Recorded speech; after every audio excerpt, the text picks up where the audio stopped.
witches and wizards and things like All that. kinds of good stuff. Hey, everybody.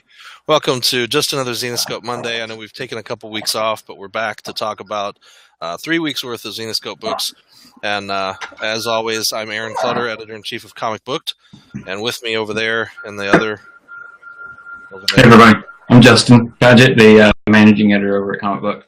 And we're two comic book dudes, and we bring you all kinds of goodies throughout the week. Check out our Wednesday New Comic Book Day Spectacular, and we run down all the new books for the week. We also do a Thursday Valiant Effort. Not all books, just the books we got. Just the good ones that we read. And normally then we don't talk about a couple publishers, and those are the ones that we do full reviews on, and that's Zenescope and Valiant. So Zenescope hasn't sent me a shirt yet, so I'm wearing the Valiant shirt on the Zenescope show. So, guys, get with the program here. Yeah. Anyway, background this week, just to tease you a little bit, now that summer's over, school started back up. You can't go to the pool anymore, haha. Maybe you can, but anyway. So we'll jump right into a lot of books this week. A lot of books. Yep. So start off with a nice picture of whatever her name was, Kisa or Kira. I can never remember her name. But she's death. Embodiment of death. All right. So from 2 weeks ago, this was Grimm Fairy Tales number 113. Yeah, Justin's got his other copy. I actually got this one because the cover was so amazing. That is a cool cover. So this was a good one. We're at the 12 months past the whole Realm War kicking off and messing everything up. So we're 12 months past the year after Realm War kicked off and messed everything up. So really 2 years after the beginning of Realm War. They've been at Arcane Acres for a year now. A lot of things have happened, a lot of ups and downs. Wolf, left to go to Abraxas Academy and then came back, and now is back part of the team. We lost a couple of people so far, so that's been sad. But the spirit of the one water girl, that I can't remember her name, that's awful. I'll have to write that down. I'm looking through it and I don't remember. You won't see her name in there. Don't worry. Okay. I'm looking. Just can't remember. She's dead now, but she's still a spirit, and her mom's a spirit there too. So I guess they're happy. But Ali can still see her, and so he goes and hugs her. I saw somebody post on Facebook, if Ali could just hug her every issue, things would be okay. Jeez. Okay. Anyway. Too sensitive. Yeah, yep. So a lot of things are going on with this new character, Bloody Bones, that was introduced in issue 112, and he's like the big bad guy for this next year, it seems like, or at least for the next few story arcs. Mm-hmm. He's some alien-looking dude, and he's bad. Yep. Right? Yep. So he shows up a couple times in this issue, once when they're smoking some kind of weird root. Magic. Some kind of strange thing they're smoking. Magic marijuana. Mm-hmm. Anyway, so they see him. He's kind of like their biggest fear right now. Everybody's afraid of him. Seela's worried about it. Everybody seems to be concerned that whoever this bad guy is, because he's released when the Convergence was unearthed by The realms merging or something? No, the Convergence is the thing that was underneath of Arcane Acres. Oh, yeah. They didn't know it, but because Ruana? We're going to have to make a chart. Yeah, I'm going to just need the thing up here with all the names. There's so many books and so many people. Druana is the was the mystical lady in that world of the Realm Knights where Seela would go and talk to her and get advice. Well, we found out last issue that she was bad, and she was not Druana. She was somebody else acting in Druana's place, and had really set all of this up so the Convergence would unearth this bad guy and release Bloody Bones. And everybody was like, crap, we shouldn't have done this. Holy crap. So it was bad. But the other neat thing in this book is that we do see the woman who's on the cover you have on the cover here. If you look on the right side or the left side of Seela, this girl with the candy skull tattoo there on her face. She seems to be some kind of voodoo girl or something. So she'll come in next issue. We'll find out some more about her. So looks like we're getting a voodoo guy in the next issue too. Yeah. So I don't know if she's in there somewhere because she looks like she controls zombies because she says devour and there's all these zombie things behind her. Yeah. But then the voodoo guy looks like Sela and her are fighting, or Sela and him are fighting. So anyway. Really cool looking though. Yeah, definitely some good stuff in this series. I've liked this since I started reading it, and I keep going back up and picking up old back issues just to get some more story to see how it's going. So, you guys have to let us know what you think of the main Grimm Fairy Tales story. Very interested in your feedback, on what's going on with it. So, do you like where it's going? Would you rather it went back to where it was before? Are we waiting for an explanation with Realm Wars number 12 to see really what happened in that year? I am. I want to know these people all died and how did they come back? Yeah. So anyway, Wonderland number 38, another good one from 2 weeks ago. Still Callie trying to hunt down the Terror and find out what's going on and get rid of him. He's slipped into our world, into the real world. And in this, he uses Drew, the guy that Callie's been dating, to try to unnerve Callie and try to, I don't know, I guess set her back on a bad path. But she doesn't give in. She fights back. And, it doesn't end well, but it sort of does end well. I think, in a way, Callie's realizing that as long as she's the White Queen of Wonderland, she has to focus on Wonderland and kind of separate herself from things going on the Earth. And in a way, sacrifice her own personal feelings and everything to keep Wonderland safe and alive and whatever, fight back against all this evil. So we learn a little more about the En Passant, the bracket thing that's supposed to control powers. We learn a little bit more about the Red Rabbit, not much, but just little bits and pieces, as the Squire, who's the Realm Knight, the last of the Realm Knights who doesn't talk. They create this magical gauntlet that she wears, and it's able to let her telepathically connect. Okay, okay. That was kind of what I figured out there at the beginning. It was pretty interesting. Gotcha. But this is a good one, and it's given us a lot of stuff, but it's still not really wrapping up this story. So there's still a lot to go, and it'll be interesting to find out what happens and where they go with this. So definitely liking it, though. Yeah, excited to see where it goes. Yeah, yep. It's a little bit different than the other books that are going on right now. It is because you've got you in a way you've got Callie trying to. It's interesting because she's trying to cleanse Wonderland of the madness, and in a way she's trying to maybe make up for things that she feels like her family's done in the past. So in a way, reconcile herself to the past, the sins of her fathers or sins of her mother or whatever, mother and grandmother. So it's a good book. I really like it. And I'm interested to see, the direction it's going on. So last week we had a good one. I like Liesl Van Helsing, one of my favorite characters. Pat Shand writes her pretty much every time I've seen. Last year there was a Van Helsing series, which was really good. And that, I did not read that.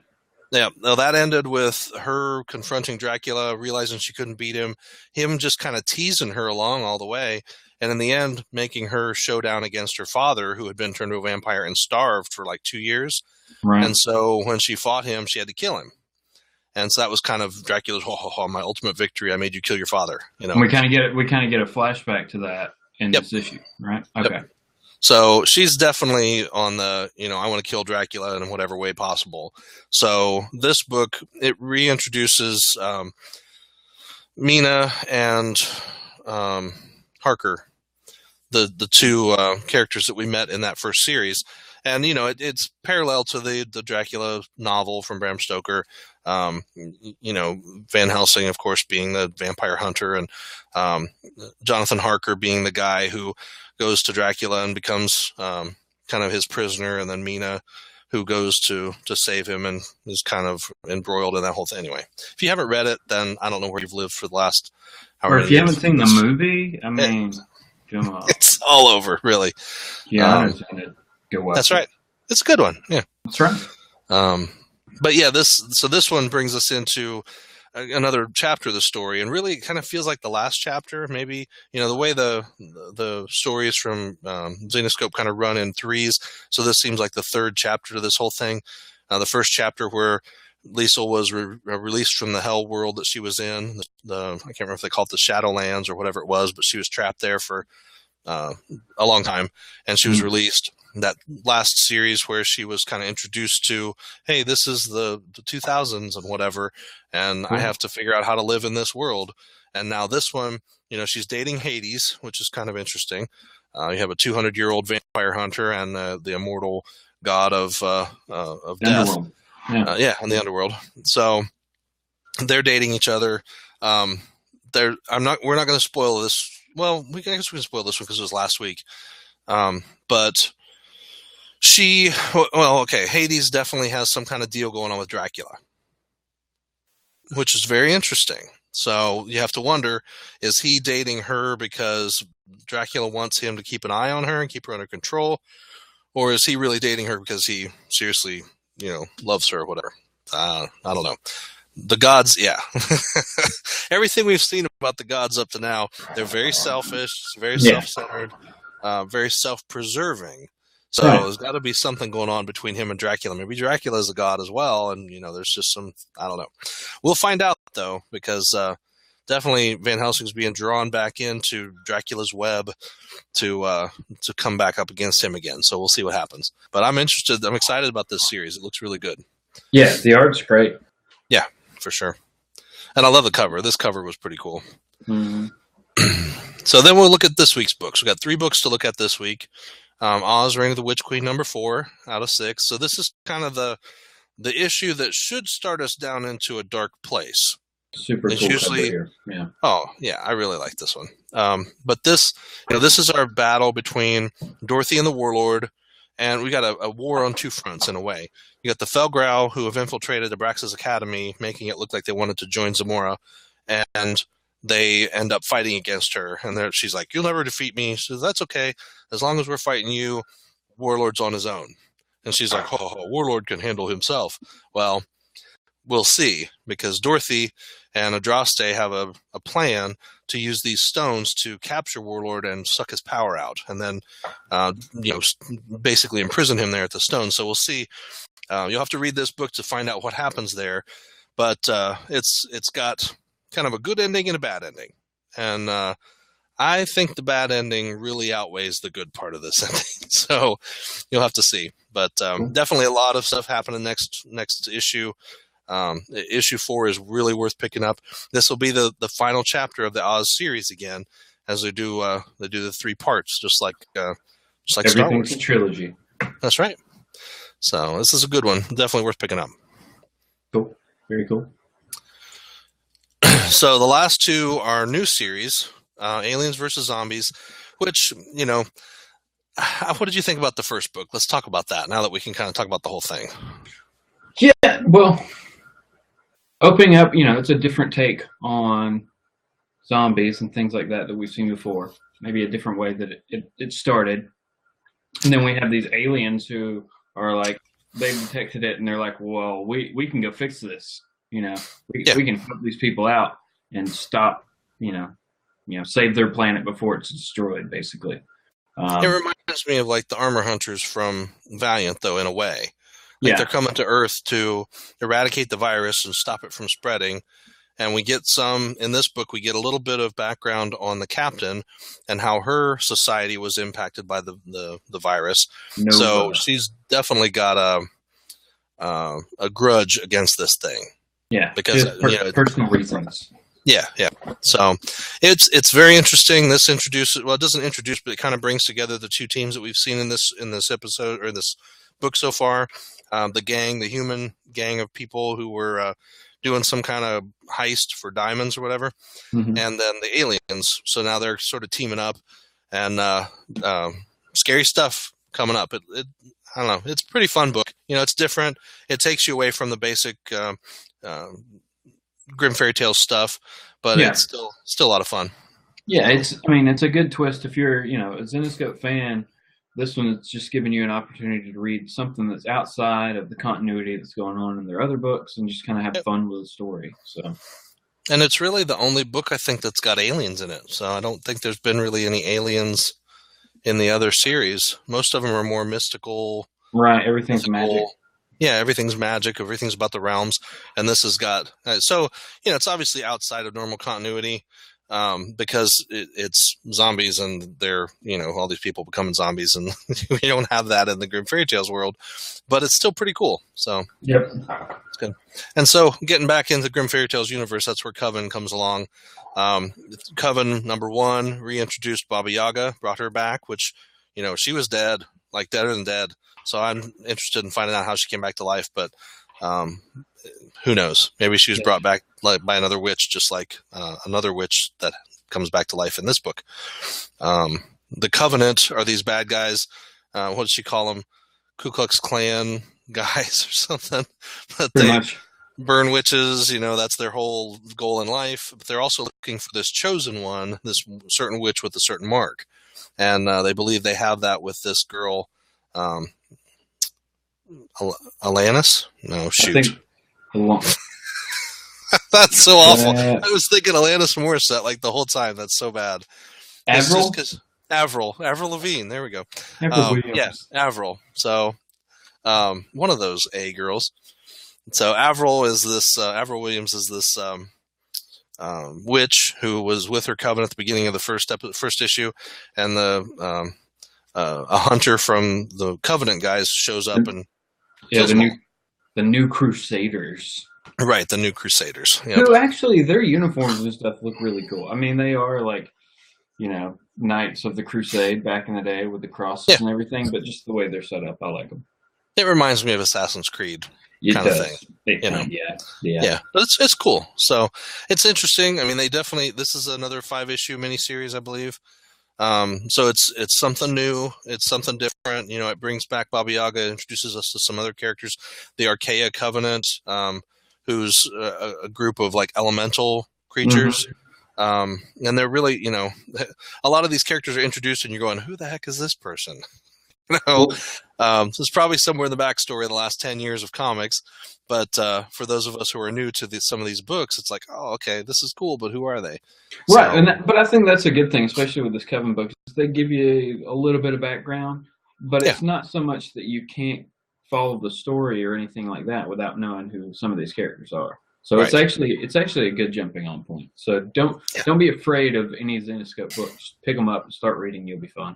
Yep. Yeah, I haven't had any problem, really. I mean, when I've been reading all the Zenescope books now since April of last year, and there was a couple times where I was in there going, who is this guy? But then, reading on a little bit, it's uncovered, it's discovered, it's told, whether it's an exposition or whether it's in a flashback or whatever. So it's they're all good. But yeah, this is it for this week. Ton of books. We'll flip back through them real quick, just so you know. 2 weeks ago, we had Grimm Fairy Tales and Wonderland, Grimm Fairy Tales 113 and Wonderland 38. Last week on the shelves was Van Helsing versus Dracula #1. Definitely one worth picking up. Yep. And then this week, coming up on Wednesday, will be Oz, Reign of the Witch Queen #4, Aliens versus Zombies #2, and Coven #2. So definitely good stuff. Coven. Definitely getting. Yeah. So yeah, and I liked Aliens versus Zombies. I'll probably pick that one up. It's a fun story. So, and Joe Bruce is writing that one, so it's good. Yep. But yeah, definitely worth picking up and seeing. I can't say it enough that 10 years worth of Zenescope, and Zenescope's been doing strong female characters, even in Aliens versus Zombies. The captain is a female. So that's Nova, normally a name given to a guy in other comic books that we read, is the female captain of this alien crew here. So yep. So it's pretty cool. Every book has a strong female lead. They have a very cohesive universe. I have some books that kind of fall outside of it, but anything that's on the Grimm Fairy Tales Presents is all one cohesive universe. So you've got all that. I mean, the company's been around for 10 years. They must be doing something right, and it can't just be the half-naked chicks on the covers. Right. So, because that's only goes so far. Very true. So if you've got comments, questions, anything like that, post them in the comments, obviously, whether it's here on YouTube or it's on our website, comicbook.com. There'll be an article that this will be embedded in, hopefully, if we remember to do that. Check out our Facebook page, comicbook.com, or comicbooked, I'm sorry, and then our Two Comic Book Dudes Facebook page as well, where the video will be posted. And we usually try to check the comments for each of the videos if you leave them. Here on YouTube, please share, like, subscribe, do all that good stuff. We don't eat if you don't share, so I'll just put that out there. Go ahead. They'll be like, I'm not going to share because you look like you could stand to not eat for a little while. Been eating too good. Thanks, guys. Not hardly. We'd like to get more than 5 or 6 views on this week, so we're going for 10. Because this is just another Zenescope. Wait. Yeah, just another Zenescope Monday. Number 11. Yeah. So that's right. We've done 11 of these so far. So if you're interested in seeing more of them, check out our playlist. I mean, all of our videos are on the playlist. You can click down through there and watch them all and give us all likes and shares and all that good stuff. That would make us really happy. Mm-hmm. We can talk the Zenescope folks out of some goodies. We'll give away some goodies next time. I'm going to send them an email tomorrow. Nice. All right. Thanks, everybody. We appreciate you taking the time. As we know, you're all busy, and we're not pretty. So speak for yourself. I'll have you know that my mom says I'm very pretty. Well, your mom. Anyway, it's a face only a mother could love. All right. Thanks, everybody. See you next week. Have a good one.